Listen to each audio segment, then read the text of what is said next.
in the Lone Star Land, with boots on my feet and dreams in my hand. A little sassy but a whole lot of grace. You'll see that fire when you look at my face. I'm a Texas girl with a heart so wide, family and friends always by my side. From the crack of dawn to the stars at night, I keep it real, keep my soul burning bright. Barbecue smoke, Friday night lights, cheering for the Astros under Texas skies. A little bit stubborn, a whole lot of charm. This big old heart will keep you warm. I'm a Texas girl with a heart so wide, family and friends always by my side. From the crack of dawn to the stars at night, I keep it real, keep my soul burning bright. Barbecue smoke, Friday night lights, cheering for the Astros under Texas skies. A little bit stubborn, a whole lot of charm. This big old heart will keep you warm. I'm a Texas girl with a heart so wide, family and friends always by my side. From the crack of dawn to the stars at night, I keep it real, keep my soul burning bright. From the blue bonnet fields to the city streets, every step I take feels like home to me. With a little sass and a lot of pride, this Texas girl's got nothing to hide. I'm a Texas girl with a heart so wide, family and friends always by my side. From the crack of dawn to the stars at night, I keep it real, keep my soul burning bright.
Gummy shoe prints laid them down the street. Chocolate wrappers hiding secrets sweet. They don't miss a beat, they've got a knack. With licorice ropes pulling answers back. Twist the wrapper to reveal the truth. A sticky web spun by a candy sloop. No sour lies can escape the grip. These lollipops all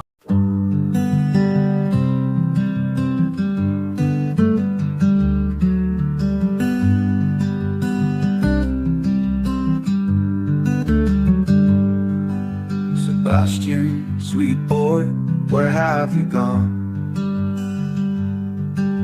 The sun sets low, but we keep marching on. The wind whispers your name soft through the pines, a melody aching in these hearts of mine. Roads are endless, the nights are cold, but your story's a light we'll never let go. Where are you, sweet boy Sebastian? We're searching the hills, the rivers, the plains. You deserve better, oh you deserve better. And your army is fighting through heartache and pain. Your laughter once rang like bells through the air. Now silence just lingers, it's more than we can bear. We carry your memory, a flag in our hands. Through shadows and valleys, through shifting sands. The roads are endless, the nights are cold, but your story's a light we'll never let go. Where are you, sweet boy Sebastian? We're searching the hills, the rivers, the plains. You deserve better, Oh, you deserve better, and your army is fighting through heartache and pain. Your laughter once rang through heartache and pain.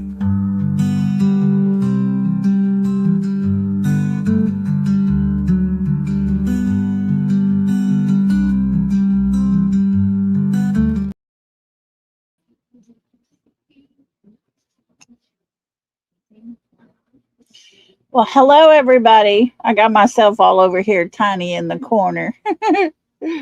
Hey guys, how y'all doing?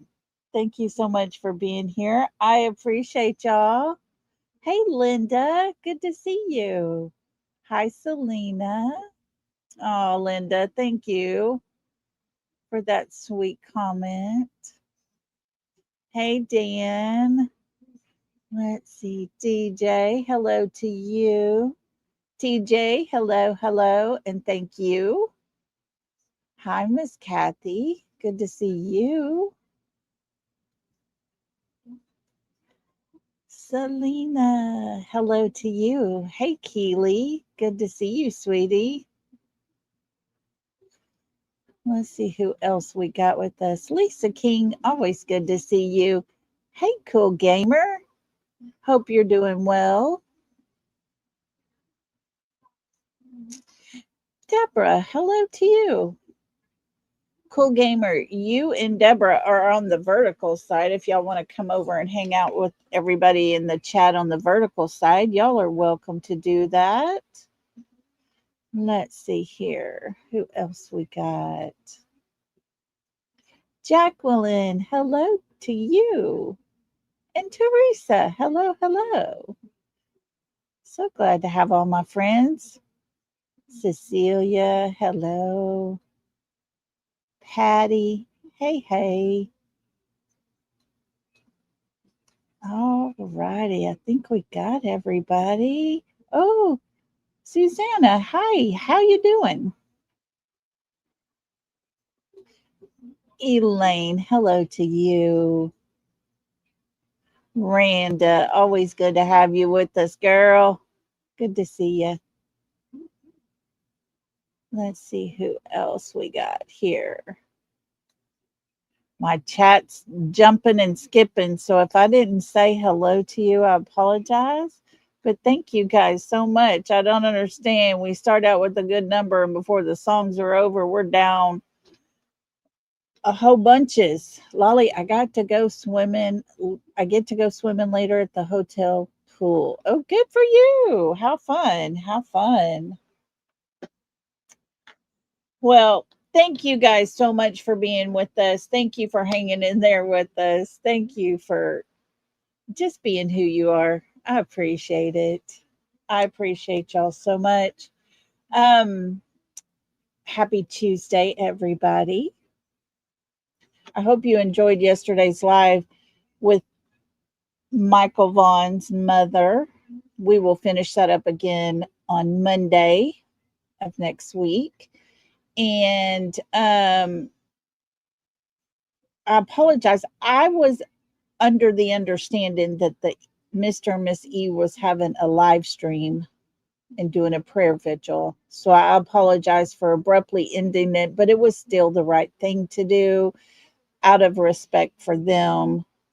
And so I just hope everybody understood that. Keely, I've had a pretty okay day today. Oh, good deal, Cecilia. I'm glad you made it home safe. Yeah, I just felt like I needed to do that. I didn't need to be live while they asked for that to be a time of prayer. And so we did what was the right thing. I feel like in my heart, at least. Continue to keep them in your prayers if you will. I truly appreciate that. I haven't heard any more from Miss Rhonda. I didn't bother her. I knew she wasn't doing very well. Miss Kathy, have you heard anything from her today? Y'all continue to keep Rhonda in your prayer. Hey, Cheryl. She just got out of the hospital 2 years ago. She had a stroke. She has lost 6 fingers and they put 3 stents in, from what I understand. Oh, no, Cheryl. Guys, y'all keep Cheryl's friend in your prayers as well. Well, I tell you what, we're going to start every day on our channel adding to our prayer list for sure. But God knows, if y'all just pray for those mentioned in chat, he will know. He will. Hey, Daisy, how you doing, sweetie? Good to see you. Definitely keep all of those in your prayer. I know, I believe Jay has, from Crime Time Buzz, has some stuff going on in her personal life. And if you will just say prayers for them as well. Okay. A friend of theirs was live streaming it. Okay, good deal. I will go and watch that tonight for sure. Thank you, Susanna. Yeah, bless their heart. They are just in a horrible position right now. He has been fighting so hard. Just got off the phone with Miss Rhonda. Please keep her in your prayers. She's not feeling well at all. Okay, thank you, Miss Kathy. Appreciate that. Y'all keep Rhonda in your prayers for sure. Hey, Peggy, good to see you. It is so sad. I mean, he is such a young guy. He just deserves a good life. Since there are new people in the chat, you need to take a laugh here. I'm for it.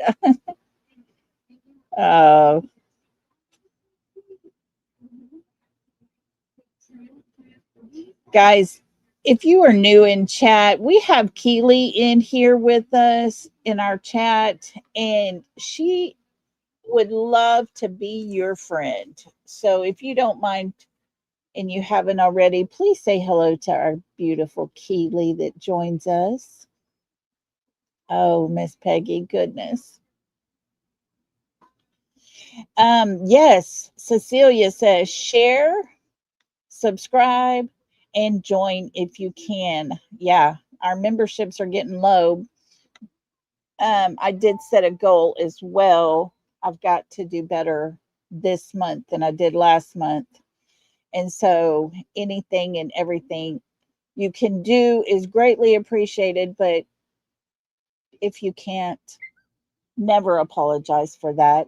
Okay? Never apologize for that. I get it. Life is rough, y'all.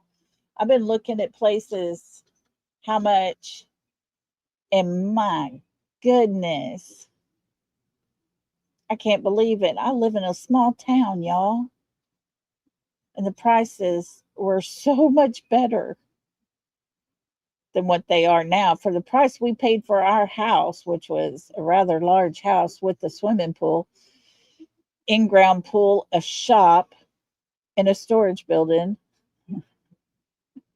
Oh my gosh. I could get like a radio place that every inch of it needs to be redone for the same price. It's crazy. Crazy how times have changed that much. Hey, Bluegrass Meadows, good to see you. Looky here, Teresa gifted 5 memberships. Guys, if y'all were one of the lucky ones to get a membership gifted from our beautiful, wonderful friend Teresa and Miss Peggy, looky there. Please tell them thank you because that is so gracious. Thank y'all so much. Y'all are so sweet and so kind. And to our 6 new members, welcome to the South, y'all. Welcome to the South. We break that good stuff down. We got enough to go around. So can I get a baby and get down? Welcome to the South. Thank you so much, Teresa, and thank you, Peggy, so much. Love that. That is amazing. And welcome to our new members. I promise y'all, we're going to have a members live here pretty soon. Look at Lisa coming in with another membership. You guys are amazing. Thank you so much, Lisa. And wait a minute, Miss Peggy. Miss Peggy comes back with 5 more memberships. Oh my goodness, y'all are amazing.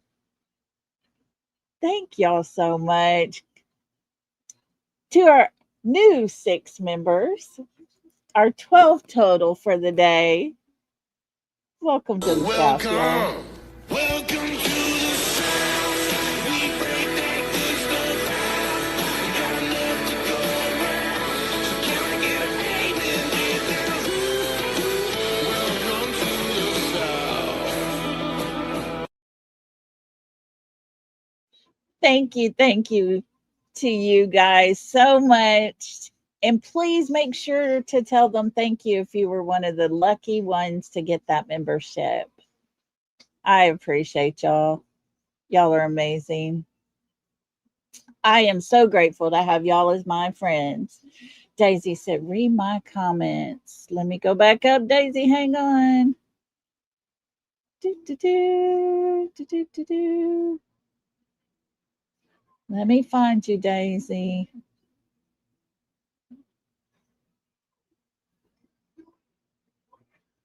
Daisy.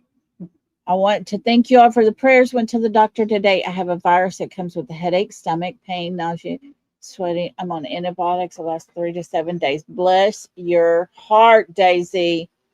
My goodness, girl. You just take care of yourself. But I'm glad to know that you went to the doctor and now you can start getting better.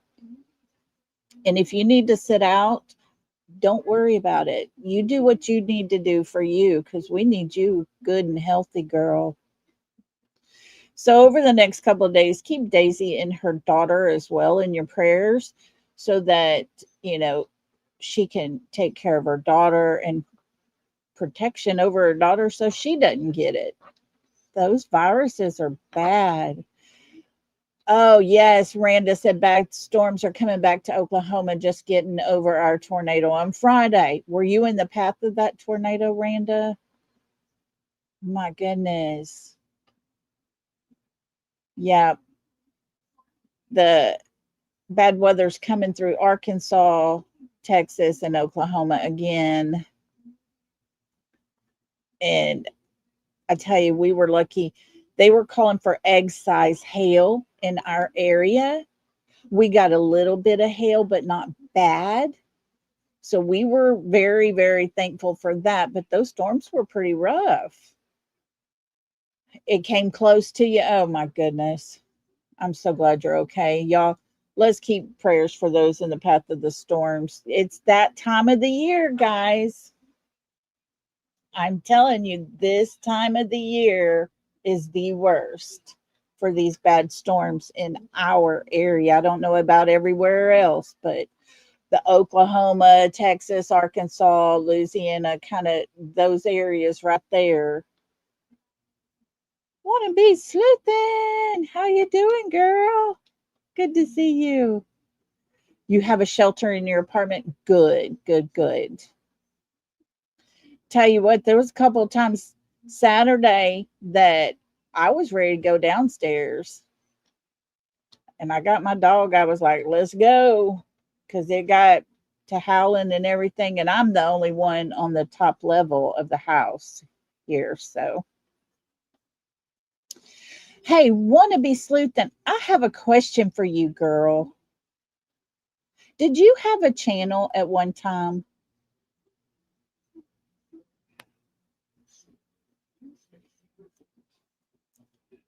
I was wondering if you did, because I was thinking you did.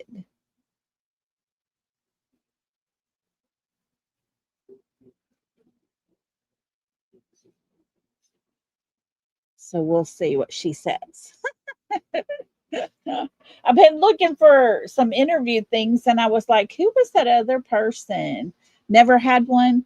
Does anybody know who Justin would have on his panel? Sometimes it was very, very heavy into the Michael Vaughn case in the interviews with Stacey Wondra. Oh, Keely says, we have nice people in chat. I love each and every one in this chat. We are so lucky to have Keely with us. She's so sweet. She's our cheerleader. Daphne, okay. I was trying to figure out who it was, and for whatever reason, your name just kept popping in my head over and over and over. And I was like, okay, I'm gonna have to wait and see. Samantha. No, it wasn't Cher because I know Cher. I know her channel. But this was someone else, and she was doing a lot of digging into Stacey Wondra and all of them over there. Yeah, I may have to ask him. I was just trying to figure it out so I could go to her channel, see if she had an email, and see if she'd be okay with me playing some of her stuff because she was really digging in deep. But we'll figure it out. We'll figure it out. What else? There was one other thing I was going to tell you before we got started, and I can't remember. I need to write these things down, y'all. Oh, Sam has a channel. She covers it big time. Okay. Okay, Daisy. If you'll email me her link, if you don't mind. Hey, Michelle. How you doing?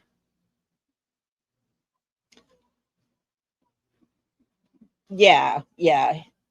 Yeah. He has, he's probably got thousands and thousands of emails and all that. Even text messages. I know he wasn't great at those, but sometimes it gets overwhelming. Even me being a small creator over here, ooh, it gets a lot. It gets a lot. Okay, thanks, Daisy. I appreciate it. And we'll definitely check it out. Okay, well, can't remember what else it was I was gonna say to you guys today. There was something else. I forget. But hmm, I don't remember. Okay. All right, Dan, thanks. Missing okay, let me put that down here.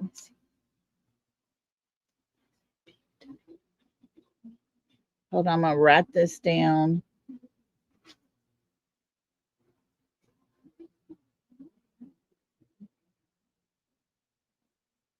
Crimes.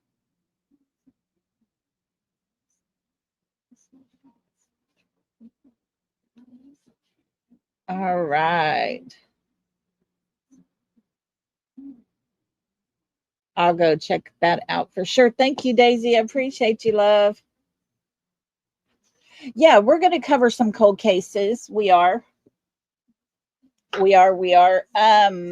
forget who it was on my outset asked for us to look into Sarah Ebersole out of Florida. It's a 2-year-old case.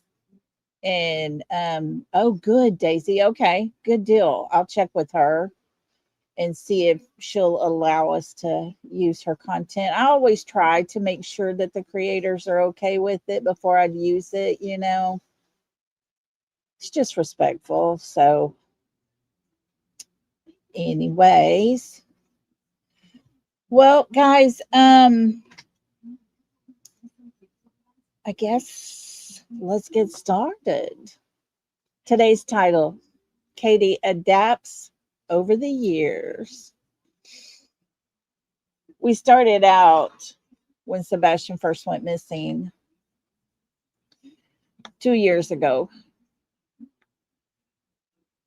And Johnny Gosch. Okay, I'll write that down too, Peggy.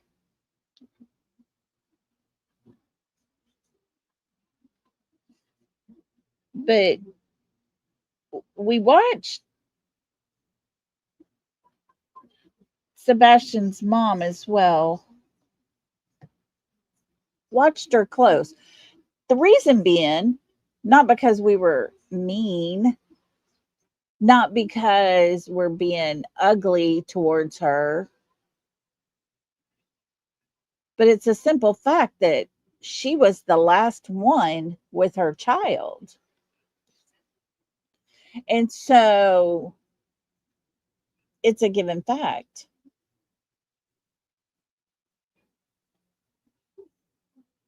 If there's only two people left in one situation and one mysteriously disappears, no answers, no sighting, no scent, no nothing, nothing even to prove that he was ever made it home, especially. And then we see these lights running around the yard. And one of those lights goes right back to their house. There you are, Michelle. You're with everybody now. Yeah, that and there's one person, one light goes running back to the back of their home, and there's only one person there in the morning. Yeah, something's a little sneaky and up with that. And you got to look into it. You got to dig in. And when a mother, she just doesn't do anything really to help her son's case along. Yeah, Randa, there's still, after 2 years, there's all these questions still sitting here. And we just got to keep going. And the sad part is, nothing at all is new. I know, right? Michelle says, dang, if she's the most active sleepwalker I've ever seen. Yeah, Randa, number one question, where is Sebastian?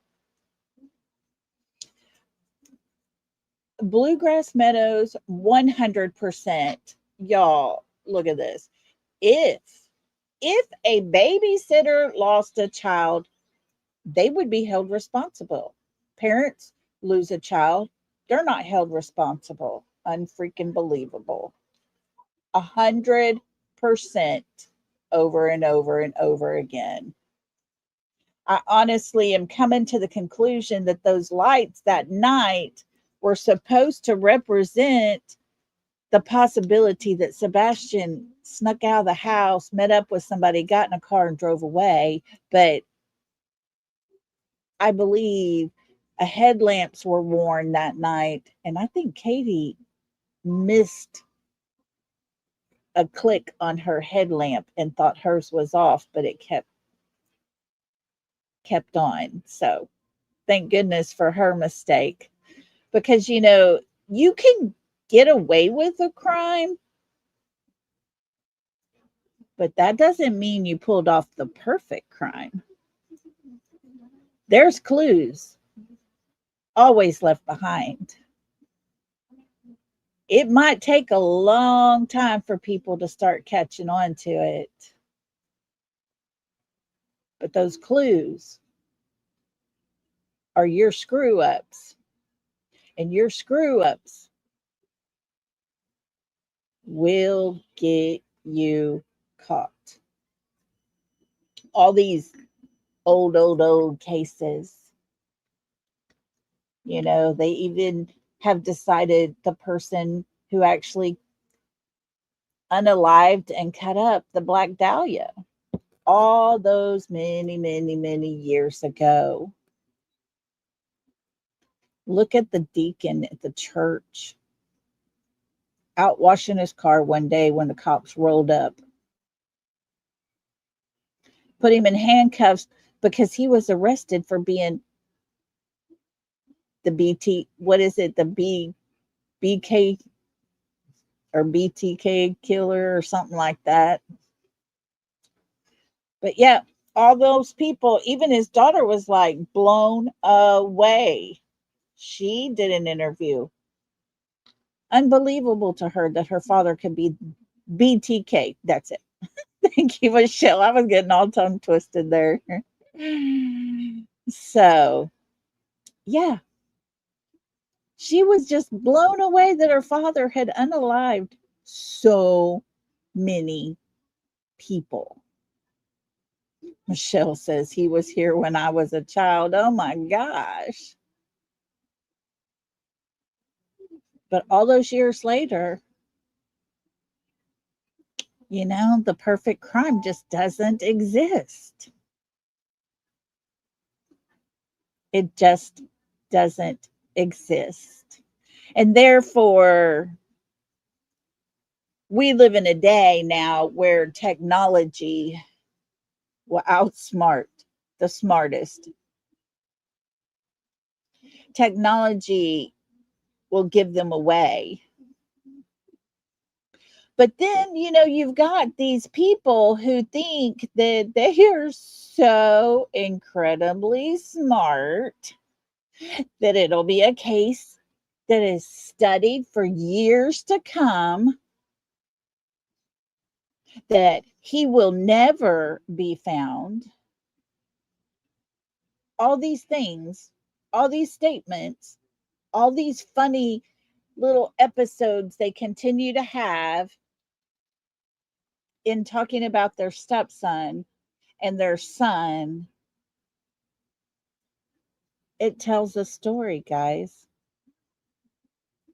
Hey, Nisi, how you doing? But it tells us a story. It tells us part of their truth. And they in themselves gives themselves away. Now, as far as the stepfather goes, I ain't got nothing for that man. I have nothing for him. He asks for all the hard questions. I tell him, hey, look over here because I got your hard questions, buddy. But he won't take that link every time it's been handed to him. Ain't got time for stupid, right? But I also won't stroke his ego. And that's the places he gravitates to. So be it. To each their own. But Sebastian's mother, her child is the one missing.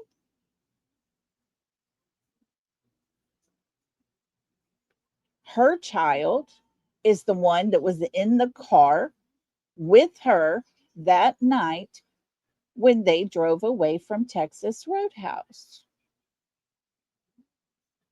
Sebastian was never seen by anyone that will speak, will say.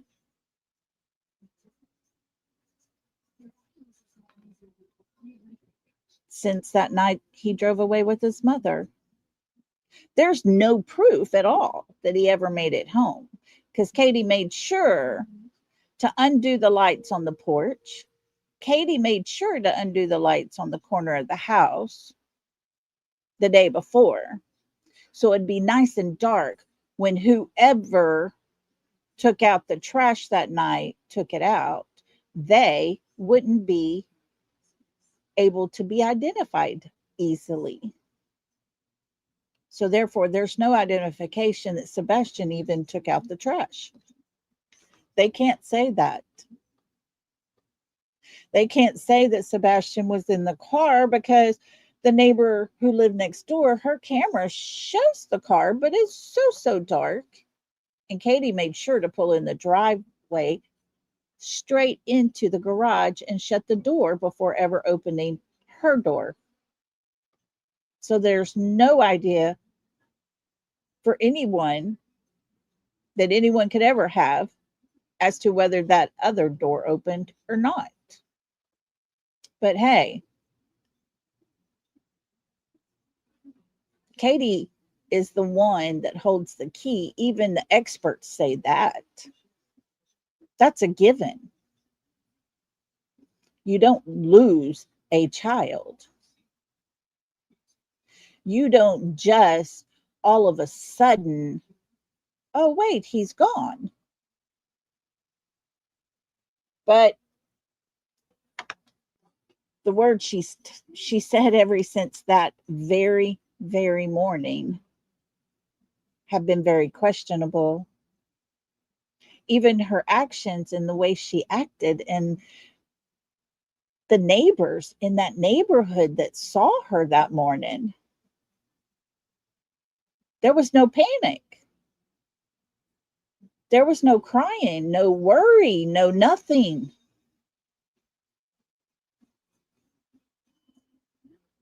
So therefore, that puts a huge question mark over Katie's head everywhere she goes. You're right, Linda. People don't just vanish without a trace. And I honestly believe that Sebastian never left his home, or there would have been evidence of that. Those dogs are trained to catch his scent. A sock of Sebastian's was used, and those dogs never picked up Sebastian's scent. They had never alerted that, hey, this is Sebastian's scent that I'm following. Come with me. Let's go. Let's see where he ends up. Nope, never happened. What happened is a dog went down the fence line, back up the fence line, caught a trail of someone, probably someone within proximity that morning. And that dog followed the same path that that light followed. That light that we saw on a video recording from 3:10 a.m., that early morning hours. That same path was followed by that dog. Chris even told us that himself. He said the dog went, if you're standing in the road looking at my house, the dog went from the porch around the corner of the house and started going down the fence line, came back up and took a beeline diagonal to behind our neighbor's house beside us, which would be the same path that light took that night or early morning. But it wasn't Sebastian's scent. I wonder if anyone was smart enough to say, Katie, you should pet the dog. Because that dog would have had her scent.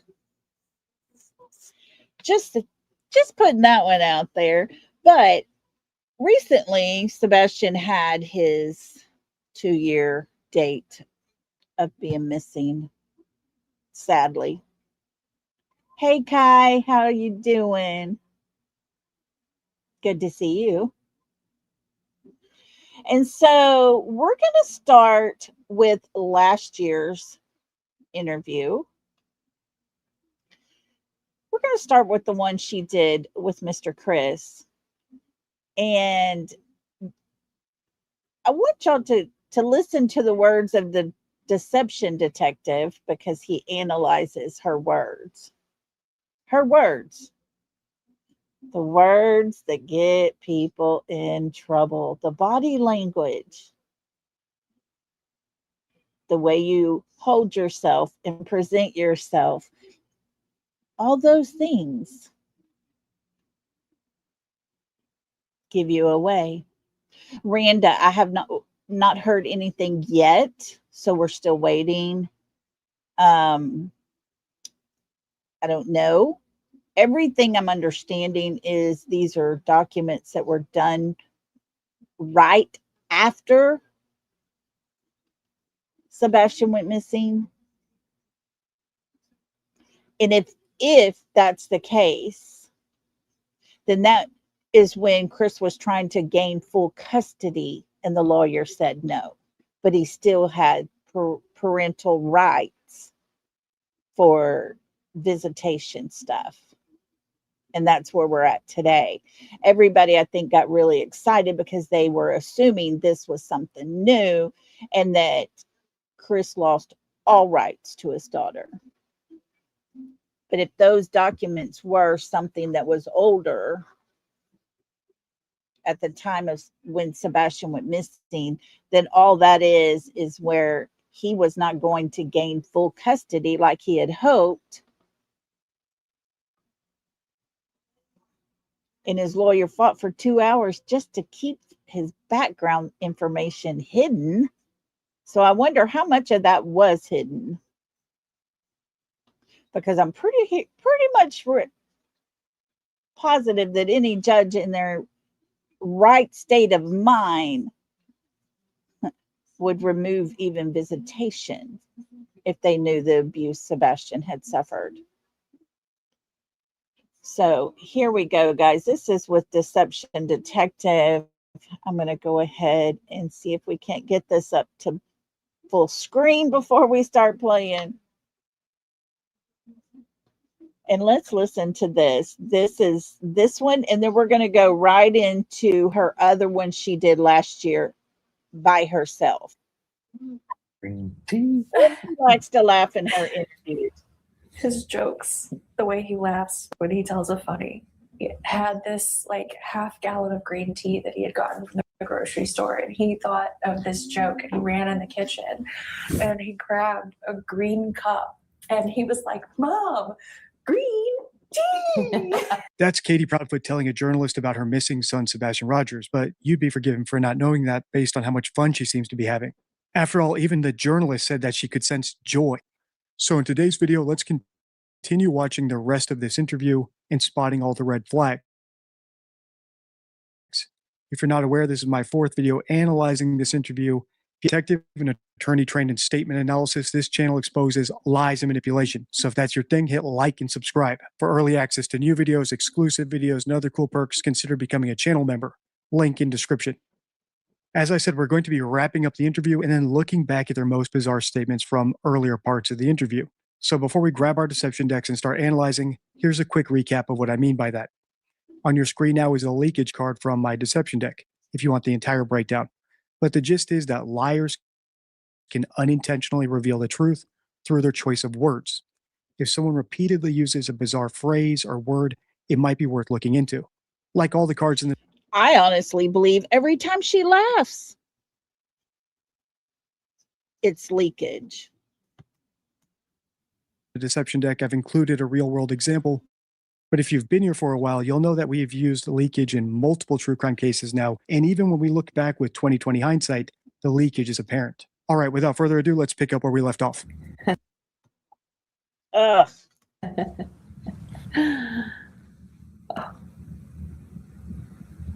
I sense lots of joy that's being missed right now. Green tea. His jokes, the way he laughs when he tells a funny. He had there's a video that I put out that he was being goofy, and he had this like half gallon of green tea that he had gotten from the grocery store, and he thought of this joke, and he ran in the kitchen and he grabbed a green cup and he was like, "Mom, green tea." And it was just so funny, and I was just like, "Dude, hold on, you got to do that again." And I grabbed my phone and I was like, "You got to do it again." And he was like, "Green tea." And he was just like, it's not in the video, but he was just rolling because he just thought it was the funniest thing ever. And He's got some quirky one-liners. oh god, he was getting he was getting to where he had some good ones. Feels like a great sense of humor. It was definitely developing. He was coming into his sarcasm, you know, like one of the other videos I released when it's hard to hear, but we were bowling, and because he has a lot of fun with it. He actually was getting a lot better without bumpers, but I understand if there are things in memories that you have as a mother that puts a smile on your face. This was 1 year. She realized her child is nowhere to be found. The reality that he may very possibly no longer be alive, and she's just happy and jubilant. At no time does any mother at the 1 year mark laugh like that. I remember that 1 year mark for me, and it was as if I was reliving everything all over again. There was no way there was any laughter leading up to that day and even after that day. But her laughter, in my opinion, which I have the right to have, is a whole lot of leakage. He like rolled a good Yes. roll, and he turns around and he's like, "You got wrecked, Mom." And I was just like, what is happening right now? But I mean, I miss that, you know. No leakage yet, at least none that I caught, but don't worry, it's coming. I just wanted to pause here to remark on all this laughing and giggling and the actual stories that Katie's telling. Everybody grieves differently, at least that's what I've been told. But there's typically parameters. And when it's the mother of a missing child on TV, typically. Nisi, what video are you talking about? The bowling video? I do. If that's it, I don't have that video. I do have the green tea video saved somewhere in this computer. But if it's the bowling video, I don't have it. I wish I did. Oh, the green tea. I do have it somewhere. I'll look for it while this is playing. When she's wistfully reminiscing about her kid, she's telling stories that are endearing, not just anecdotes for the sake of being funny, and especially not anecdotes that put the kid in a bad light, like "you got wrecked, Mom." And that's because these wistful reminiscences are done for a purpose, typically, like we saw with Desiree Young, the mother of Kyron Hormone, who I think sincerely had nothing to do with her son's disappearance. When she talked about him in the past, it was to make the audience feel like they needed to help him, to have a bond with him, that he was a sweet little boy, that he had a great relationship with his brother, that he was someone who was loved and worth saving. The stories that Katie's telling just don't seem to have that purpose, which makes me wonder why she's telling them. What actually endeared him to me were the stories his biological father, Seth Rogers, told. Those were stories designed to make me feel like I needed to urgently help him, that he was loved, and that he needed to be found right away. Your ex-wife allowed Sebastian to be in a situation where he was molested and raped. In California, they let a child who was 5 years older than my son play with my son and didn't bother to check on him there neither. And he lost his innocence because of it. Seth, I'm so sorry to hear this. I'm so sorry to hear this. No child should. You have to feel the hurt in Seth when he says, again, she didn't pay him no attention.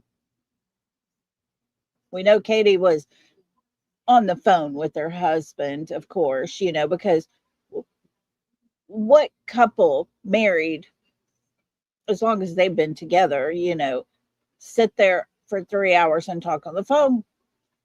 But, that's what you do when your spouse is away working, according to Katie. I know several of us wives that have had husbands work out that they're doing their jobs. And when they're not doing their jobs, they're eating and trying to get some sleep so that their next shift coming up, they'll be ready for it. So a 3-hour phone call takes away from all that time. But to each their own, once again. But while she's on that phone call, she eventually hears a noise. I honestly believe at that point that is just filler, because she needed proof that Sebastian was still awake while she was awake, that he was moving around in his room. But she must have forgot that, his father's told us about this pocket of water that he has on his brain. And that can be very bad for him. But to hear a thud to her, it wasn't bad enough, I suppose. Excuse me, but most mothers would have checked on their child with that type of condition, especially.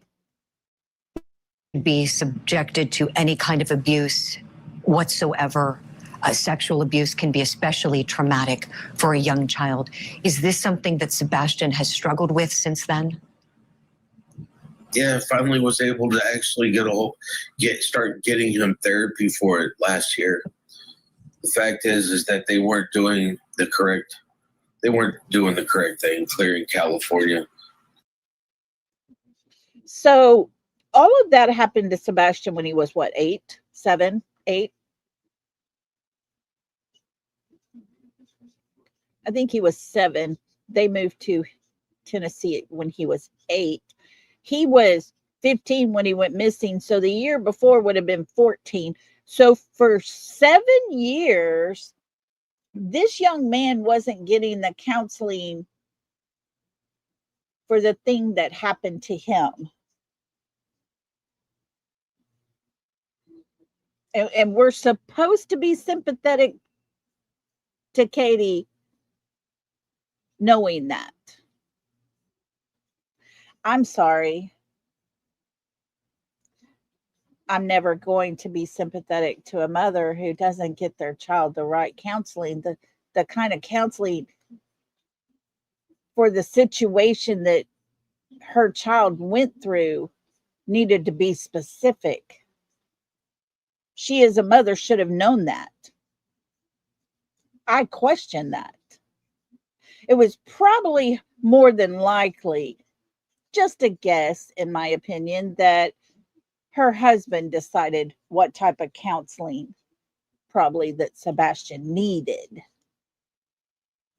And it wasn't that, because had they gotten the right type of counseling, they would have had to admit themselves that, well, that happened under their roof. They didn't check on him. And it's just last year finally getting him help because he's a victim. And now I'm finding out not only was, he was a victim of that, he's a victim of not getting the help he needs. And,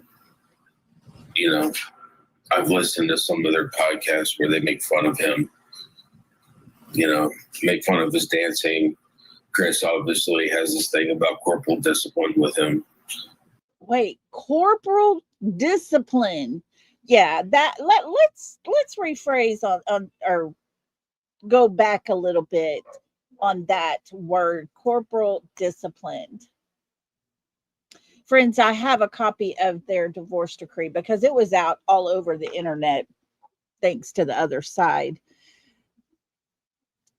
But I happened to get it because I wanted to see if there was anything as far as the parents agreeing what type of punishment their child needed. And sure enough, Katie's signature was on a page, so was Seth's, that there would be no corporal discipline used on Sebastian.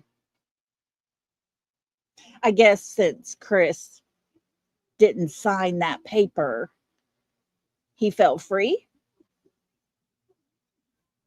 But you see, Seth goes on later in times where he tells us that Katie was allowing the corporal punishment and therefore constituted another CPS case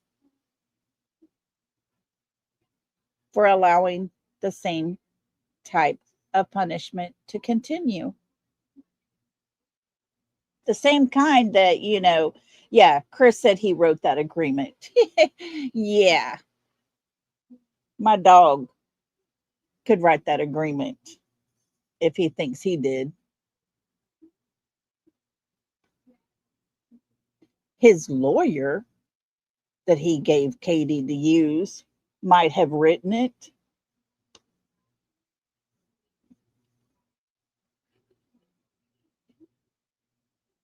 But corporal punishment, the one thing that Sebastian's mother and father agreed would not happen on their child, was happening over and over and over again.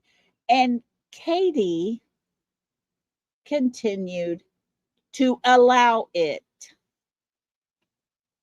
But we're not supposed to look at Katie sideways, right? Because she's a grieving mother. Yeah, give me a break. And it's just,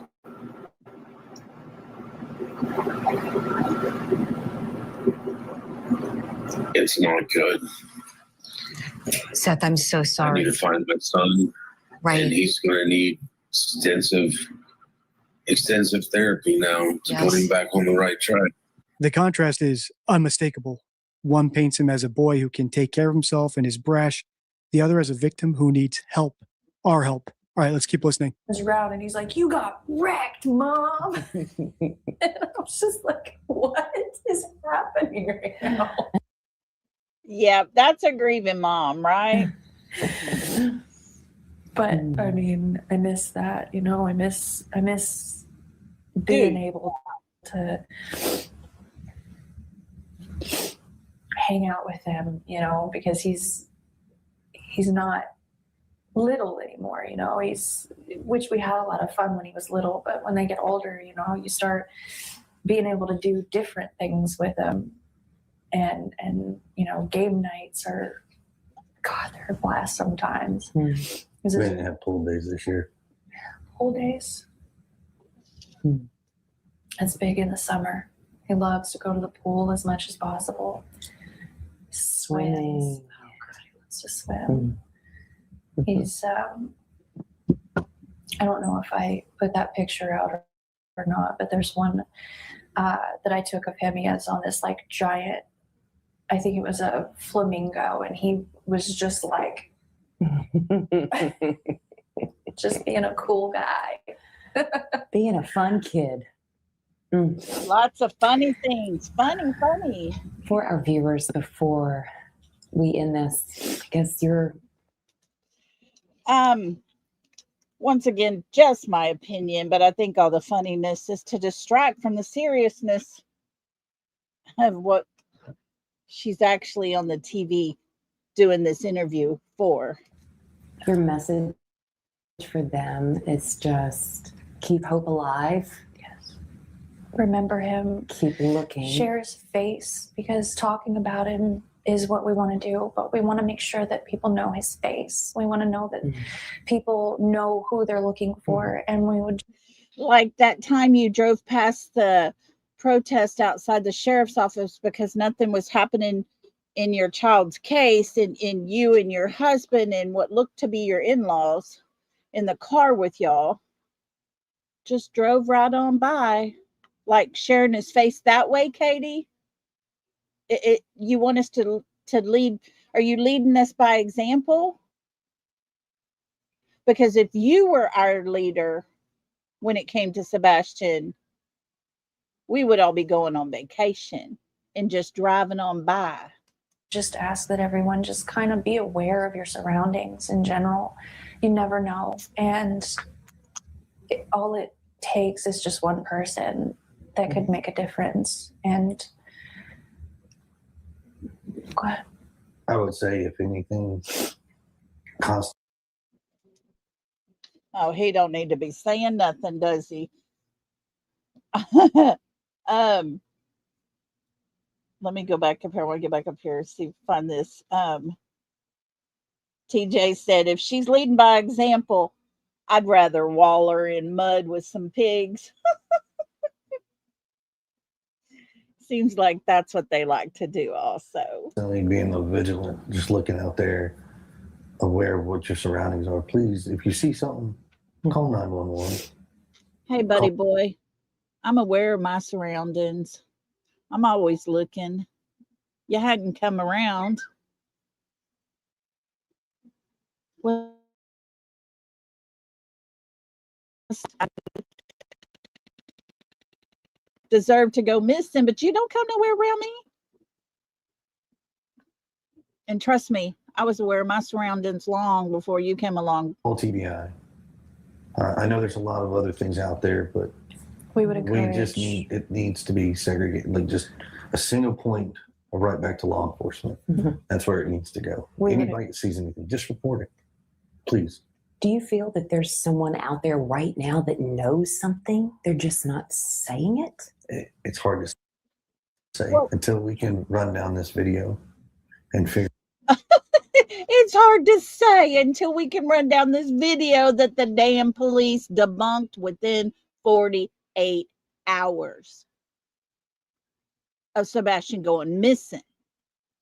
It's hard to say till we can run down this video, but you didn't run down the street behind your house to go to that man's house and ask him, did you see Sebastian while you were walking your dog?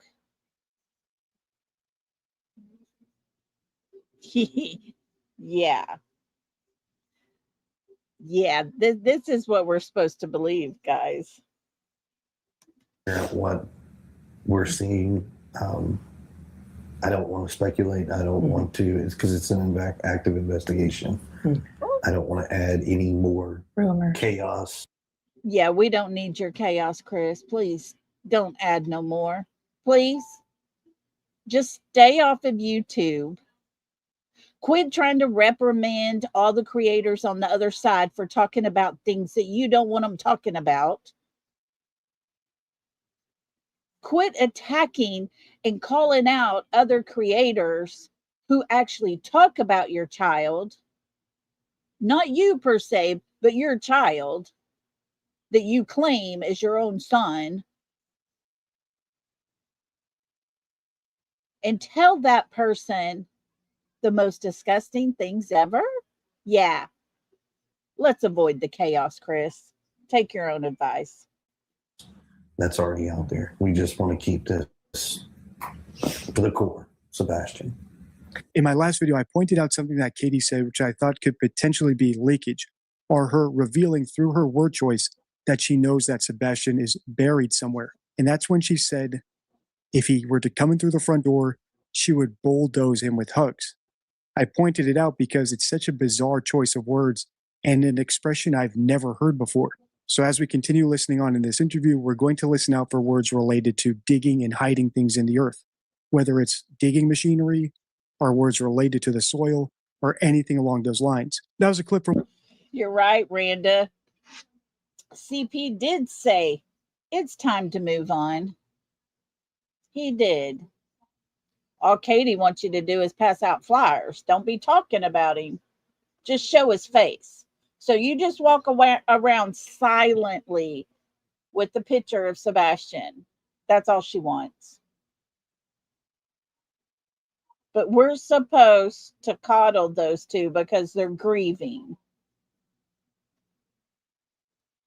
It's crazy to me, and it makes me so angry and so mad because there's a parent out there who is actually grieving for Sebastian.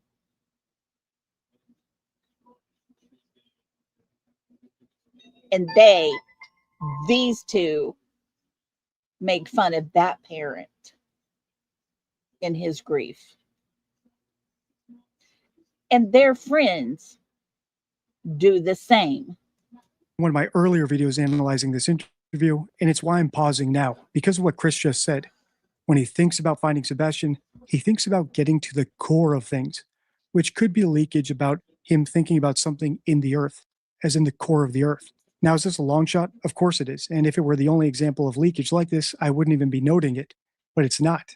As I said in that clip, when Katie thought about Sebastian coming home, her brain went to bulldozers of all things. And if I were to play the rest of that clip, I was pointing out two other things that she said. Oh, hold on. And we'll go back just a little bit so we don't miss this part. But Katie said she would bulldoze him down. Chris mentions the core of it. And don't forget, Christopher's family members have a construction company where they can dig holes down to the core. Dozers of all things. And if I were to play the rest of that clip, I was pointing out two other things that she said, that they should leave no stone unturned and that they need to get to the bottom of things. Again, on their own, these are nothing. They're common expressions, but enough drops make a river.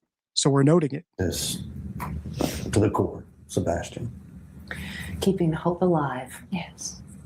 The Keeping search hope goes alive. on. We are hopeful and we are praying for you. Thank you. Mhm. We appreciate your time. Thank you for talking with me. Thank you. Thank you. You know, I wished I would have never learned that this person doing their interview went to the same church as the Bowerstocks and was good friends with the family, because that just makes me want to puke when I see her smiling, being nice. And I feel bad for that, because association with people don't make you guilty.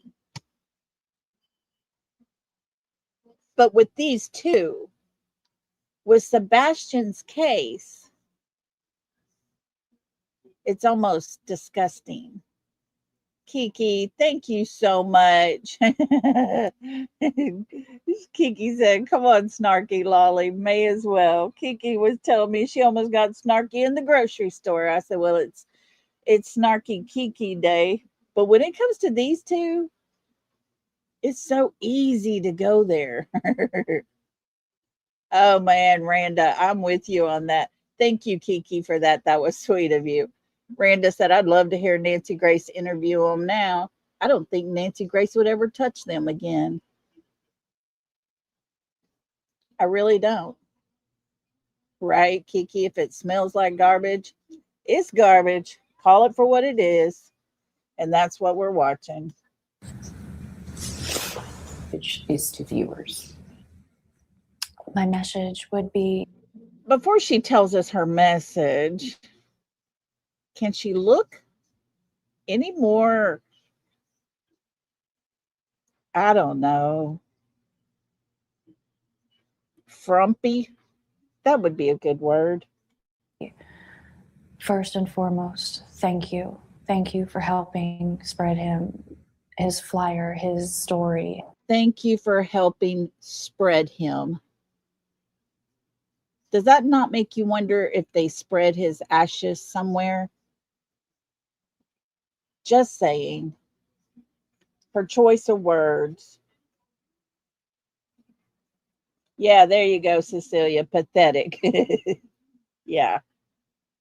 Her choice of words are disturbing. That's the end of the interview. So here's a quick montage of all the ground and burial related leakage we've caught in this interview alone. As I already pointed out, Kitty said I would bulldoze him with hugs. She would leave no stone unturned, and they need to get to the bottom of things. In the comments, many of you pointed out that they said we are going to keep digging rather than some alternative like we're going to keep searching or we're going to keep looking. Others pointed out phrases Kitty used like bottomless pit or even falling to the bottom of the social media feed. And one of my favorites, because it's such a long shot, when Chris talked about it being like Groundhog Day, which has to do with dirt and holes. This one really resonates with me as well because it contradicts what they said in another part of the interview. They said that having a missing child was like a roller coaster where every day is different. So the fact that then the next breath they said that's like Groundhog Day, where every day is the same, is really unusual. Apparently the Proudfoots have another interview coming out soon, so make sure to subscribe so you don't miss my analysis of that. On the end card, I'll put my Sebastian Rogers playlist and my playlist of all. All right, we're going to skip on over. Thank you to Detective Deception detective. Blah, blah, blah, blah, blah. Anyways, here's the next 2 one he does. years this week since Same Sebastian's year, last disappearance. year. What feels different about this anniversary than the first? Oh, wait. No, we need to go. Hold on. What's the next one? Hold on. This one. Sorry. We'll go back to that one. This was the one she did by herself before she The last time I saw my son made was when he went to food. bed, December 7th. He would Oh, what? Oh, he turned 16 and he should be home I for wonder that. what was going through her mind when she said he would have and took that deep, horrible breath and looked up to the sky. But she was saying, oh shit, oh shit, oh shit. God, give me straight. It's going to take a little more than that, Katie. That's Katie Proudfoot, and I think she knows what happened to her missing son, Sebastian Rogers. And it's not just because of slip-ups like that where she talks about him in the past tense. Mainly it's because of the things she doesn't say in her interviews. So in today's video, let's watch her most recent TV interview, and I'll show you what I mean. I'm Deception Detective, an attorney trained in statement analysis. This channel exposes lies and manipulation. So if that's your thing, hit like and subscribe. For early access to new videos, exclusive videos, and other perks, consider becoming a channel member. Link in description. Even if you're not familiar with this case or haven't seen the other videos in my Sebastian Rogers playlist, there's no need to worry because the interview we're about to analyze contains some news clips that will bring you up to Not speed. at So all, there's just Texas one thing I want to Ranger. recap before we grab our deception decks and start analyzing Katie. And that's the 7 things I look for when I'm analyzing the parent of a missing child on TV. And coincidentally, I went over those in one of my earliest videos covering this case, where I analyzed Katie and her husband Chris doing a TV interview. And Notice his title here. What do bad parents look like? even back then, they didn't do any of these things. So here's what we look for. We want the parents to speak about the kid in the present tense. We want the parents to be cooperative. So if they get asked a question, they do their best to answer the question and not over answer, right? So they answer what they're asked, but they're not trying to push a narrative. Like the McCann's pushing the narrative of kidnapping when they're asked what could have happened. Third is the parents are inconclusive. So if the parents say 100%, my kid was kidnapped without any evidence that someone broke into the house, or in this case, they say, my kid walked away or ran away without any evidence that the kid did that, it's a red flag. Fourth, if the kid is missing and the parents are on TV, we can expect them to address a kidnapper. So, have y'all ever heard that from Katie and Chris? They have never, ever voluntarily said, and if you have my son, please, for the love of God, give me back my child. We heard Brandy Vaughn yesterday with little Michael Vaughn's mother, and she said, please, please, please, please. She was begging.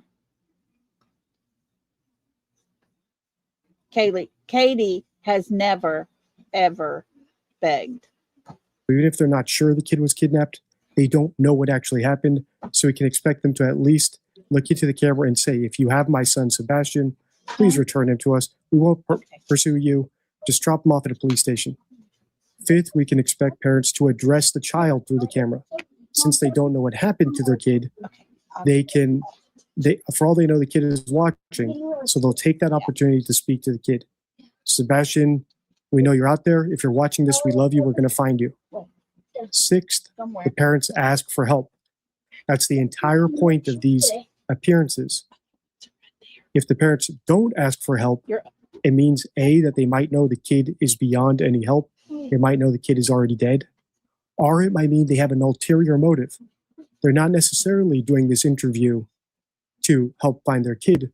They're doing it to push a narrative, or they're doing it to clear their own name. Either way, they have some other agenda, and that's not expected if your kid is missing. And seventh, there's a call to action. So if the parents have to be prompted to say, if you see my kid, call 911, or if they have to be prompted to describe. Yeah, Texas Plain Jane said, how are they going to find him? They don't look. Exactly. Thank you, Cecilia, for dropping that link. Describe their kid or ask for help, it means that, once again, their appearance was not about finding the kid. There was some ulterior motive, and we need to figure out what that was. Okay, so that's the list. That's what we're going to look out for. And it's not based on some big study or me just sitting in a room wondering what would I do if my kid was missing. It's simply things that I've noticed that actual parents of missing children do spontaneously because they don't know what happened. Whereas hoaxers tend not to do these things, at least they don't do them unprompted because they actually know what happened. So it doesn't occur to them in the first place. All right, without further ado, let's listen to Katie. The last time I saw my son was when he went to bed. Tonight marks 1 year since Sebastian Rogers disappeared from his home near Beach High School in Sumner County. He's 16 now, but there are still no confirmed sightings or leads in the case. Fox 17 News' Kelly Avellino sat down with Rogers' mother, Katie Proudfoot, in the search for her son and the ongoing public scrutiny surrounding this investigation. Green tea. A voice and an exuberant smile that have been missing for a year that Sebastian Rogers has gone without his favorite things. Cats are the number one. He loves animals, almost all animals. Animals, video games, books, and any chance in the pool. He loves cats. He loves all animals, matter of fact. But yet the only thing that Sebastian had animal related was exactly what Christopher wanted.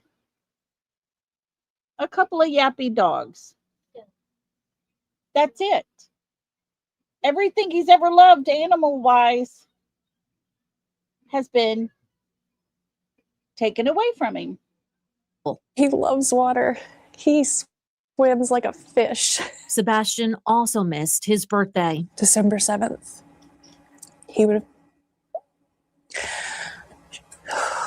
He turned 16, and he should be home for that. As I said in the intro, it's not a great sign that Katie talks about Sebastian in the past tense, even if it's just a slip up every now and then. And that's because we always speak based on what we know. So if a mother knows that her son is dead or believes that he's dead for some reason, it often slips out through her words. And Katie actually looked like she was aware that she was doing it and huffed and almost made a big deal about correcting herself. So does this mean that she killed Sebastian and she knows something happened to him? No, not necessarily, but we're just taking note of it. It's even a card in the deception deck. And that's because Susan Smith in 1996 famously talked about her sons in the past tense, when at the time, just like Sebastian, they were just missing. So even though we're only 1 minute into this heavily edited interview, we already have Katie violating the first rule on my missing presser checklist, talking about the kid in the past tense. December 7th. He would have. He turned 16, and he should be home for that. But Sebastian, who has autism, hasn't been home since February of last year.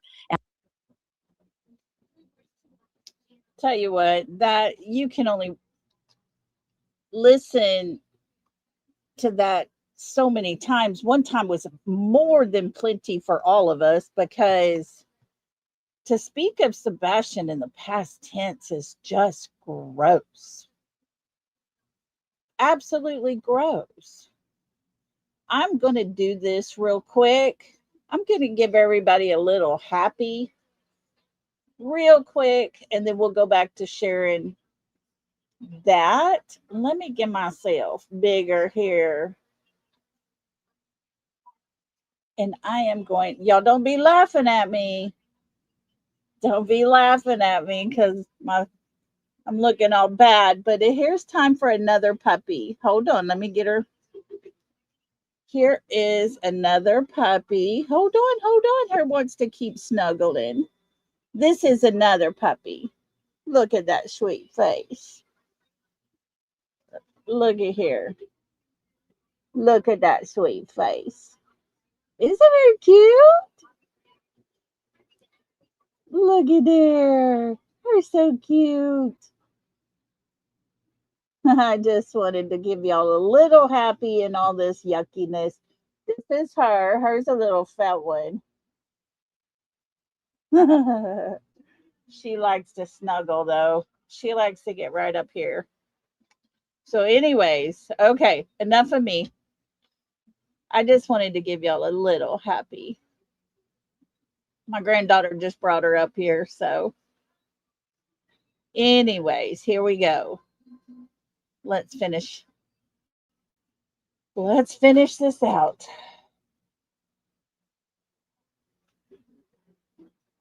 Texas Roadhouse on the 25th, Katie says she and her son went home. Did anything happen the night he went missing that was like caused him to run away?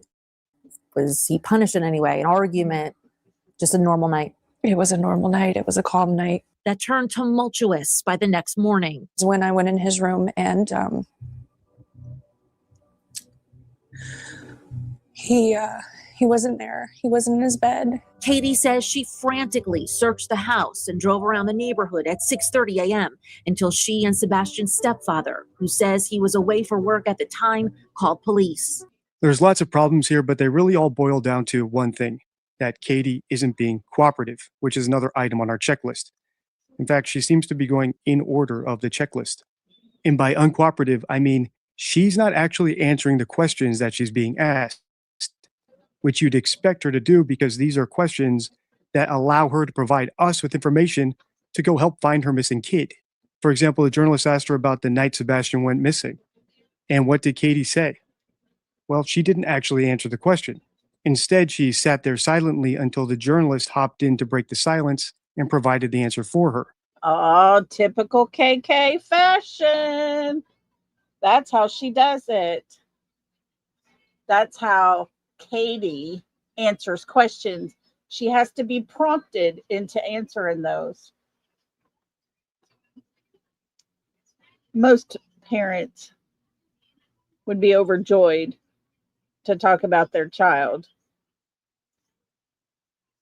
You know, I could talk about my kids all day, every day. I could talk about my grandkids all day, every day. I would have no problem ever doing any of that. But KK has a child and no one knows where he's at, allegedly. And we're supposed to believe that she's grieving and she can't even tell us things about him? Yeah, okay. I know, right? Don't makes you wonder, Teresa, if she did get the deception deck and she, has studied it. It was the journalist who said, well, was it a normal night? And then Katie repeated that answer. Moreover, the one other detail she provided, that it was calm, is vague, which is another thing that liars typically are. They're vague because if they have a co-conspirator, they... Hello, Reality. Did you see the puppy while ago, Reality? Did you get to see the puppy, Reality?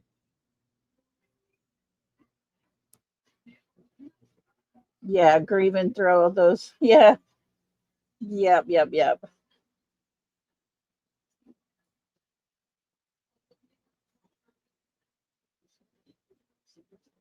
What pup?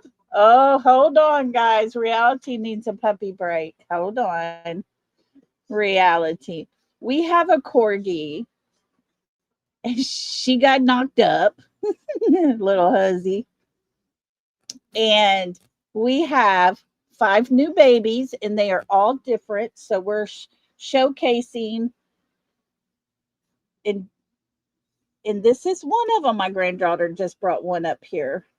Let me get my camera to come on. There we go. And look at that. Look at that sweet face. Look at Reality wasn't caring about a puppy. She was just looking at that handsome fella. But this is little one. This is one of them. And we have 5. And not one of them is alike. They're all different. They're so cute. Anyways, okay, let's go back to the handsome hunk. I thought you would like that reality. Everybody needs a puppy break every once in a while.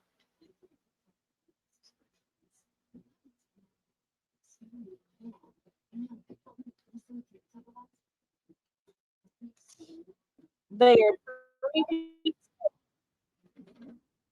concrete details because they might tell different stories and get exposed. Or they just never thought of the details in the first place.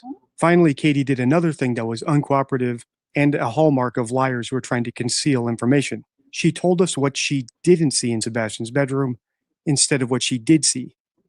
For example, were the bed sheets tussled like someone had pulled him out of bed? Or was the bed neatly made like he'd never actually crawled into bed that night? Was the window open? Was his door open? Was the light switch flicked on like he'd brazenly left in the middle of the night? Or was it flicked off like he tried to sneak out? We don't know. All she told us is what she didn't see. Again, does this mean that she's guilty? No, not necessarily. But by this point, I've been analyzing them for a year. And I think that Katie does know what happened to Sebastian, even if she doesn't know exactly where he is right now. I won't rehash my full theory here, but I'll link that video at the end of this one if you want to check it out next. Okay, let's keep listening.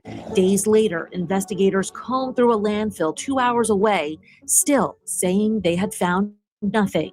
There is no evidence to support foul play is involved in the disappearance of Sebastian. But at this point, you don't rule it out. We're not ruling anything out. For the next year, any activity involving Sebastian's case would fuel droves of online followers and even a restraining order against one YouTuber. There were quite a bit of people that were, sending some very threatening and hateful messages to us. What would you say? KK, I challenge you on that one, sister. Everybody's pretty much come out and said what they felt about you, and they haven't been real nice, but you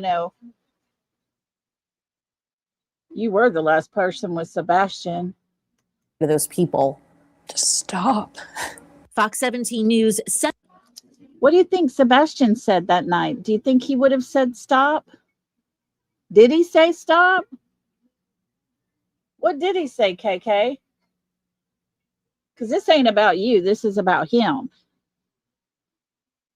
And because you won't say what you know, and you're trying your best to hide it, here we sit, still talking. The Sumner County Sheriff's Office, the lead agency in the investigation, a list of questions in anticipation of this story, including asking if there are any new leads, what kind of evidence detectives have vetted, and if investigators still believe there is no indication of foul play. Sheriff Eric Craddock responded in an email saying, "This is an active and ongoing investigation. We continue to work with our state and federal partners. We will continue to seek a resolution in this case." What do you believe happened to Sebastian?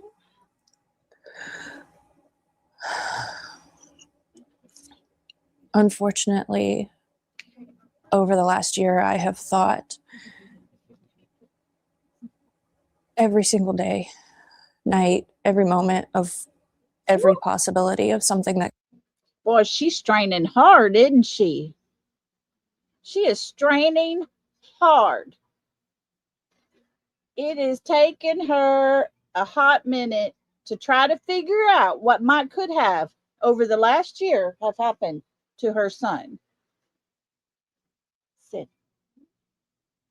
Could happen to him, where he could have gone, if he had gone with someone, if someone took him willingly, unwillingly, if he'd run away and got lost, if he'd a million different things. And unfortunately, I don't know. When this interview first came out a month ago, lots of my subscribers told me that they thought Katie had been watching my videos and adapting what she said in interviews to match my list. And that might be the case. But the problem is lying is hard. It's really hard. For example, she just said that she doesn't know what happened, and it maybe Sebastian ran away, maybe he was taken. All the things I said innocent parents should say, right? All options should be on the table if you don't know what happened, and there's no evidence to suggest one scenario over another.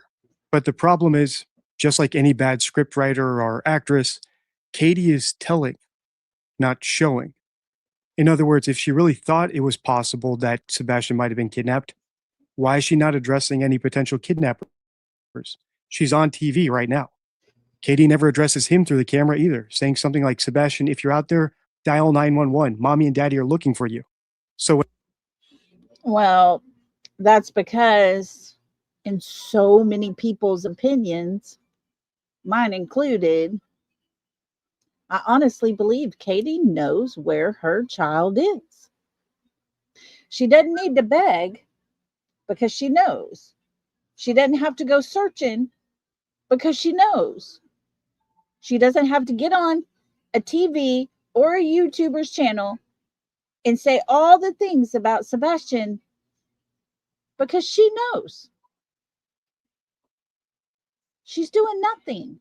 She's going to get her nails done, not looking for her child because she knows where he is. when I say lying is hard, that's what I mean.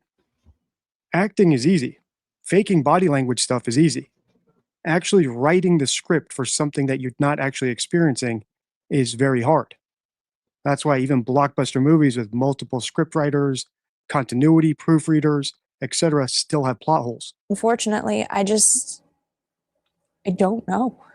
But Katie and a private investigator she retained believe this piece of surveillance video taken the night that Sebastian went missing could be a lead in the case. Okay, mind you, this person that was obviously paid by the Proudfoots to do just what he's doing here, I believe, put out a video that was filmed one road behind Katie and Chris's home. There's only 2 roads in their little neighborhood. And they were waiting to find out what that video was about and who was in it. But they themselves couldn't have drove around the corner and down the end of the road and asked the person that was out walking his dog that night. Make that one make sense. They can't even do that, but they expect us to believe this video could be something big. It potentially is going to prove that Sebastian walked out of his house. Oh, but yeah, that's right. Law enforcement, they all debunked it within 48 hours of Sebastian going missing. These idiots wait a year, hoping everybody forgot that part.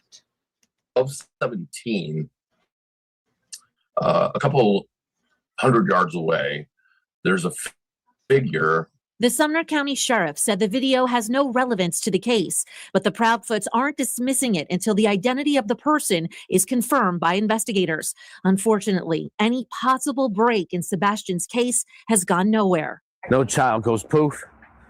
He's somewhere. Sebastian's father, Seth Rogers, has also endured a year without his son. Sebastian, son.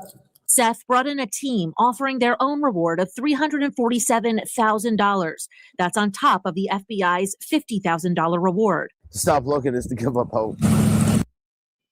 You know, we hear Seth going through empty buildings hollering for his son. The only time we saw any evidence of, well, just Chris alone out searching. He's in the same woods that have been searched multiple times. And, you know, it was at that same search that a certain TikToker accidentally shown his white powdery substance in his rolled up dollar bill. Yeah. Not our kind of searching. Not the kind Sebastian ever deserved. Hope that's still evident among volunteer searchers. I'm not going to stop. Missing signs and ribbons in Sebastian's favorite color. And God, right now we're seeking you to reveal the truth to us. Katie says detectives searching for that truth left no question unasked. Lie detectors. Yes. For yourself and my husband. Which Katie says they passed. Funny how law enforcement hasn't came out and said, oh, the parents have taken a lie detector test and they've passed.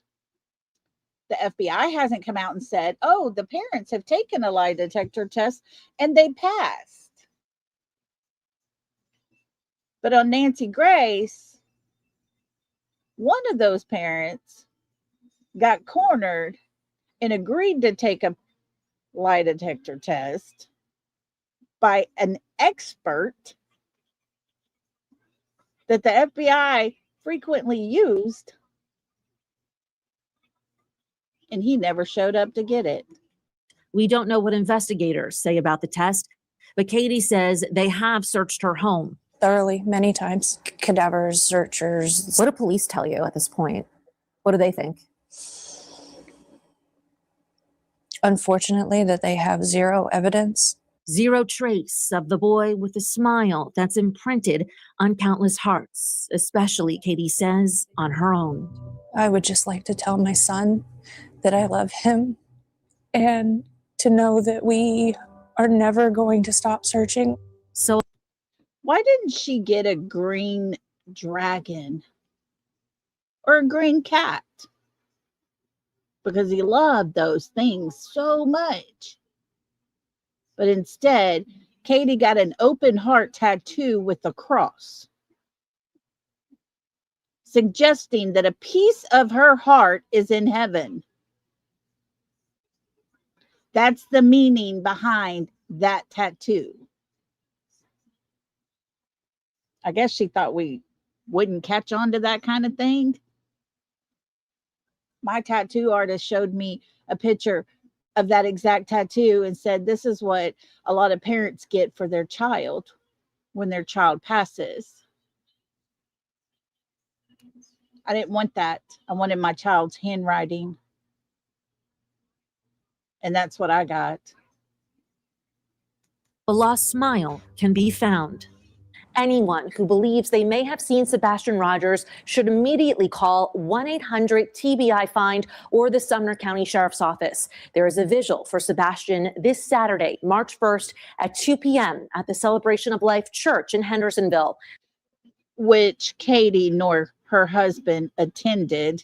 You know, the people on your interview have yet to attend one.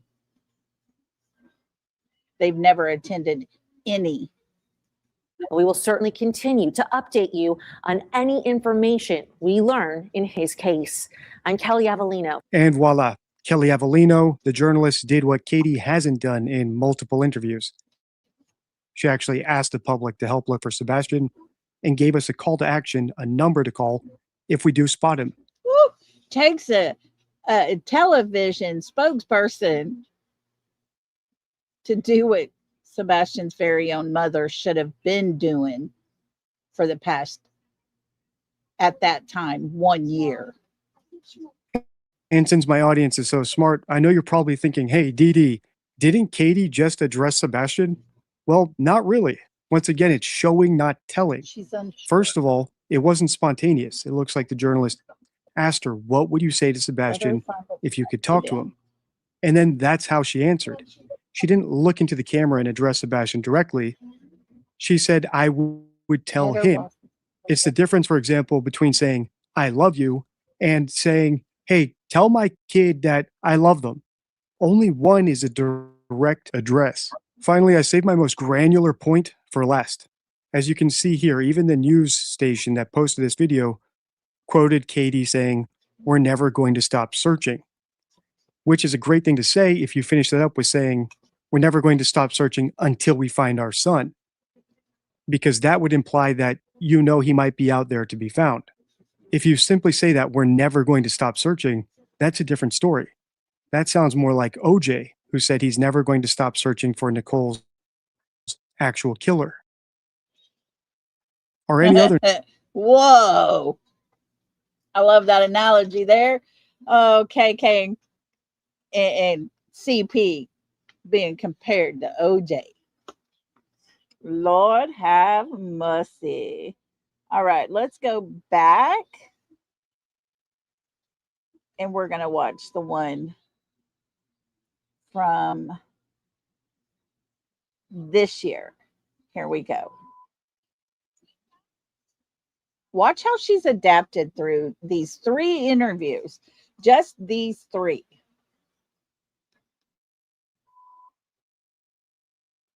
Two years this week since Sebastian's disappearance. What feels different about this anniversary than the first? Truthfully, every day hurts the same. It doesn't get any better. I know that there are many people out there that are still helping to share his flyer and whatnot. We continue to ask people to do that. That's the mother of missing Tennessee teens. Just share that flyer. That's all she wants.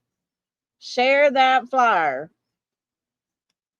Sebastian Rogers, and she's always saying she's doing things like asking people to share his flyer, but never actually doing them, which concerns me. So in today's video, let's watch her brand new interview with WSMV and count all the red flags. I'm Deception Detective, an attorney trained in statement analysis. This channel exposes lies and manipulation. So if that's your thing, hit subscribe. For early access to new videos, over 60 exclusive videos, and other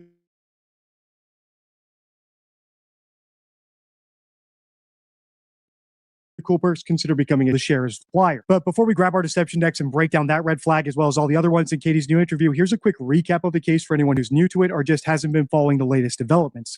2 years ago tonight, Sumner County teenager Sebastian Rogers disappeared from his Hendersonville home. He hasn't been seen since.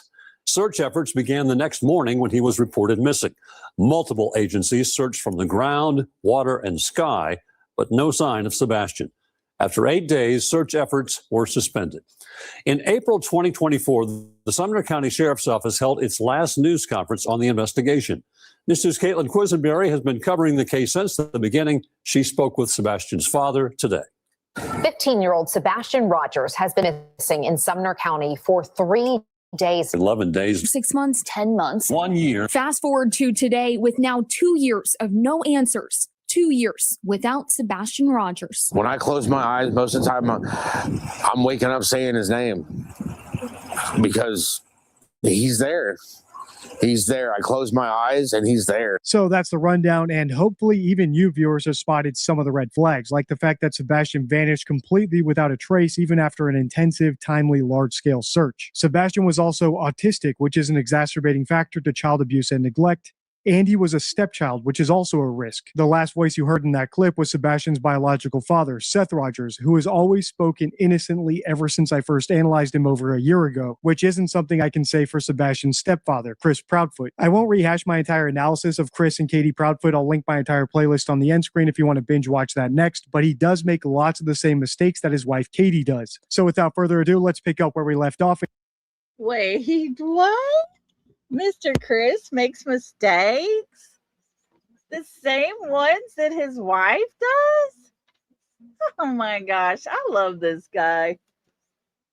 In her new interview. Let's remind our viewers, remind folks about Sebastian, about who he really is. Not just this case, but about him. Oh, Sebastian is 15 when he went missing, 17 now. Oh, that laugh. Fun times, KK, fun times.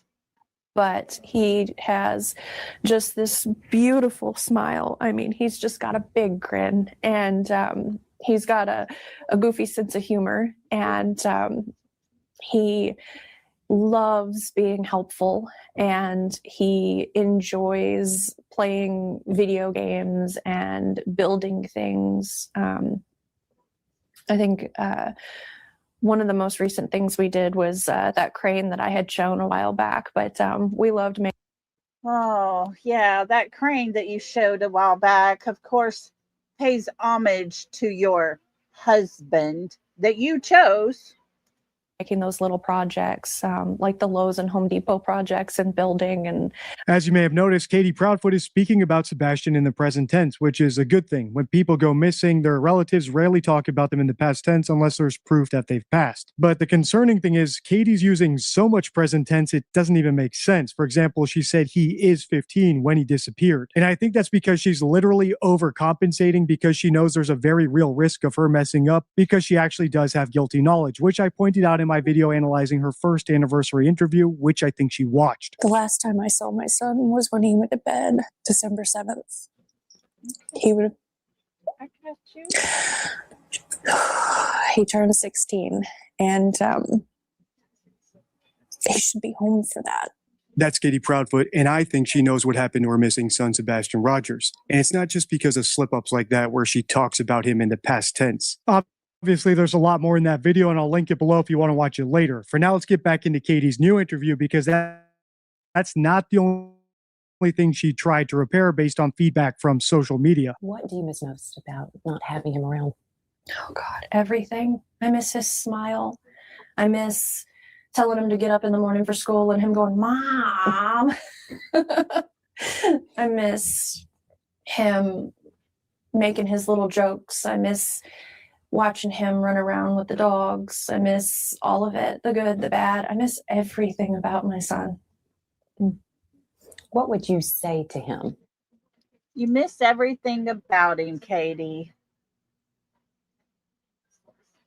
But you don't have a problem with the fact that, you know, there's content creators on the other side talking about how your son impregnated you.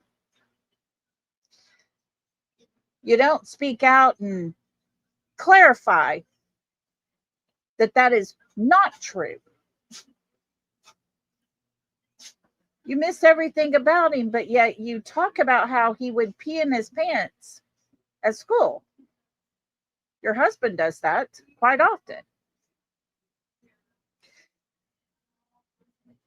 You miss your son, but yet you talk about how goofy he is, and nobody really, no friends did he have. That's how you miss a child? Just asking, because I missed that kind of memo. If he were to walk through that door, I would tell him that we love you. I would tell him that we miss you so very much. I would tell him to stay strong. I would tell him to hang in there, and that if he ever had the opportunity to reach out and get a safe adult and, call 911 if you have to, that we're looking, and we're never going to stop looking.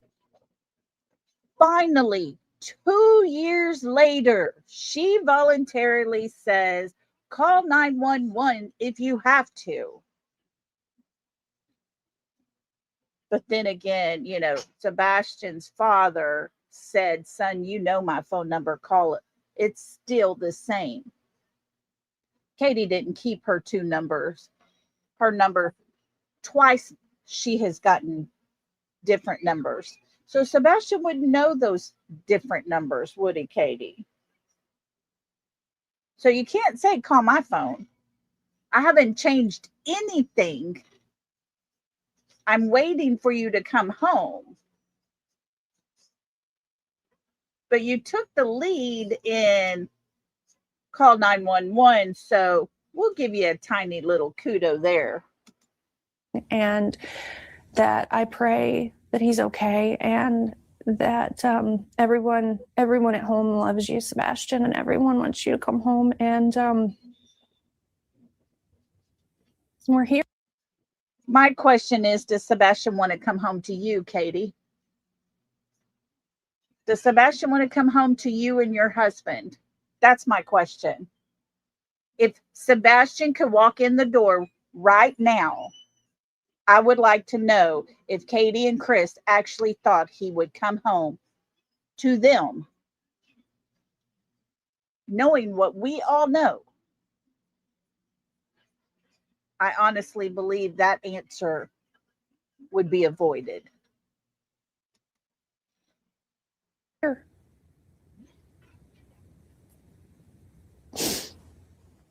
The question was, what would you say to Sebastian if he were to walk through that door right now? And Katie's answer was basically a bunch of things that I said innocent parents should say to the camera when their kid is missing in an earlier video in this series. Like, if you're watching this right now, mommy and daddy are looking for you, or get to an adult, or get to the police, or try to contact us, which doesn't make sense if the kid has just walked through the door. In that case, I would expect her to say I would go up to him and tell him I love him and ask him where he was. So what's going on here? Well, just like how Katie was overusing present tense earlier, even when it didn't make grammatical sense, I think in her haste to overcompensate for not saying any of those things to the camera in earlier interviews, she's saying them, but not in a place where it makes sense. In other words, she seems to be tripping over herself in order to live up to the things that I, or maybe it's another YouTuber who she's watching, say innocent parents do in these interviews. And yes, I know how conceited that sounds when I say I think Katie is watching my videos and trying to adjust what she says in interviews in order to match my criteria.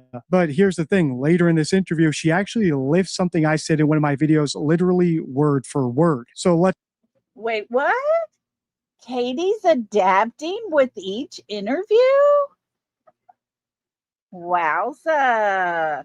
She really is paying attention. Let's pause here since we're about halfway through it. And if you want to continue this analysis, let me know by liking, commenting, and sharing, and make sure to hit the hype button if it's available. Check the end screen for my Sebastian Rogers playlist because I think Katie... There we go, guys. Deception detective. Not only is he nice to look at, but he's got a lot to say. All full credit goes to him for the good work he does, helping us to understand all the times that we have questions in our mind. What does that mean? Or, you know, sometimes we even have the same thought process and it turns out, oh, wait, we're not alone. Even the expert thinks Katie holds the key to everything. Even the experts agree with us that Katie, is adapting over the years to everything that's said about her. And of course, I'm sure her hubby and her lawyer was sitting close by to make sure she didn't get too far off track. Sydney, Daddy said go feed and water goats. My granddaughter's been up here for a little while. And Dad just told her it's time to go feed them goats. But Allie's not here. Why don't I feed Well, you weren't here. You weren't here yesterday, and Sister did it. No, she did not. Oh, she didn't. No, I fed yesterday. Oh, go girl. I didn't have softball practice. Anyways, Coach said there wasn't softball practice, even though he was a liar. oh my goodness. She getting a little snarky. It must be snarky day. Oh gosh, yeah, y'all heard her. Ooh, she was a little angry. She gonna have Sister is busy today, and she's gonna have to feed and water goats by herself. And that girl don't like to. Too much, I tell you. That girl, I keep telling my son he's getting his payback. He's getting everything he deserves with that girl. But I hope that with watching all three of these year anniversary videos, you can see the difference in KK. Woo, she adapts, doesn't she? But you know, I've also always said, if you're telling the truth, there is nothing to adapt to. There is nothing that you need to change if you're telling the truth. If you're sitting in here and you're going to tell us you have absolutely no clue where your child is at, that he just mysteriously went away, there's nothing to adapt to.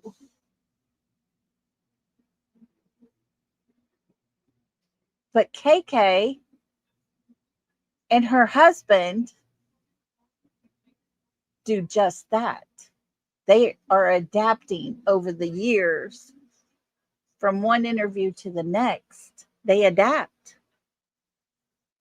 They change around their wording to try to get as close to being what everybody's expecting to hear.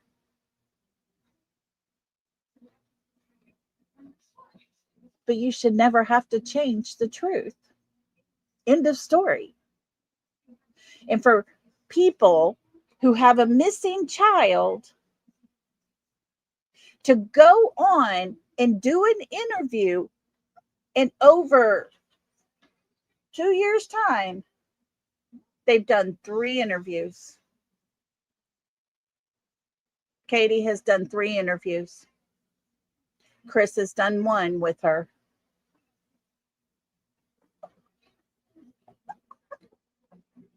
And every time they talk, their tone is different. Their wording is different. Their actions are different. All the things are different. And that tells me they weren't telling us the truth from the beginning. You know, if Sebastian shows up at 18, a lot of people are going to come unglued. Randa, I'll tell you this much. We've pulled up the law in Tennessee. And if the crime was committed against a person when they were a minor, he could be 30 years old, walk in the door. And all those CPS cases will go to court. Doesn't matter. He was a minor when all of those happened. Chris likes to tell us, you know, it won't matter. It'd just be a little misdemeanor. Why? You think that the whole county, the TBI, the FBI, do you honestly believe if that child walks through the door when he's 18, 19 years old and says they sent me away, that everybody's just going to forget the fact that there were thousands of people spending their time searching? There were helicopters burning fuel, searching. There were 4-wheelers burning fuel, searching. There were horses making steps galore out searching. The money it cost the taxpayers of Sumner County. Do you think they're all just going to forget and pat you on the back and say, oh, good job, Mom and Dad? No. Reality. Look at you being a member for 14 months. She said, look, I have my milestone. Woo woo. Yay. I'm so excited. Thank you so much for being just part of my life, Reality, because you do make a difference in my life. You give me encouragement. And I really appreciate you. I really, really do. You're an encouragement to so many.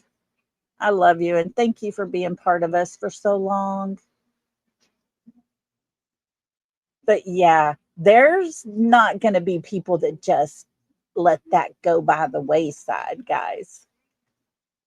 Not going to happen. I don't care what Mr. Chris wants to say. Them shiny bracelets are waiting the day Sebastian shows up. Well, guys, I appreciate y'all all hanging out with me for so long today. And I appreciate, yeah, the searching was all for show. Yeah, exactly. And his mother says, oh, he went out that door, right? I don't know why he went out that door, as if he ran away. And they played that all along. Yeah, I don't think they're just going to get a little slap on the wrist, y'all. I just don't think so. Well, guys, I'm going to let y'all get out of here. I love hanging out with y'all. Thank y'all so much for being here today. We'll be back again tomorrow. I'm not sure what we're going to talk about tomorrow for sure. We're trying to start covering some different cases and things, but we will definitely be back. I might have a new puppy up here with me tomorrow, so y'all can see all the different ones. This one here is a little skittish, so we're just trying to give her some extra lovin's, but she's so sweet. But guys, y'all be good out on these streets. Be careful. There's a lot of craziness, a lot of hate, a lot of ugliness. So just put on your armor when y'all go. And please remember those in prayer that need it, because there are so many. And I'll be back, same time tomorrow. We'll probably stick with about the 5 o'clock range for right now. Next week, we might have to adjust a little bit because of softball games, but we're going to stay as close to this as we can. Yeah, wear your tinfoil hats at all times. Don't be unprotected. Oh, I love you guys. Y'all be good. And as always, until next time, love and hugs, everybody. Good night.